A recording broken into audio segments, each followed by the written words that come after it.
On top with tori for today, Presido Buhari don throw better light on top how Naija pipo go take fight dis yamayama disease wey be coronavirus disease. Naija Presido Muhammadu Buhari don chook mouth put inside how Naija pipo go take stop dis yamayama disease make e for no reach where dem dey.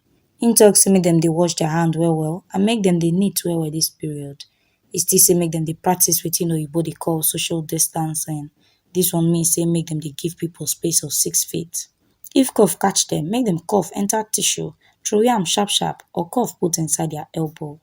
For now, the best and most efficient way to avoid getting infected is through regular hygienic and sanitary practices as well as social distancing. Individuals will remain the greatest weapon to fight the pandemic. By washing our hands regularly with clean water and soap, disinfecting frequently used surfaces and areas, coughing into a tissue or elbow, and strictly adhering to infection preventing controls measures in health facilities, we can contain this virus.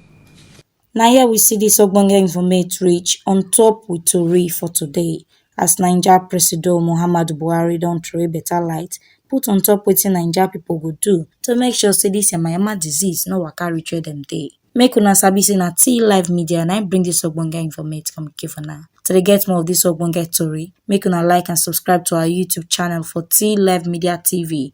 Like and follow us for Facebook, Twitter and Instagram for T Live Media. Una fit still log on to our website for www.tlivemedia.com.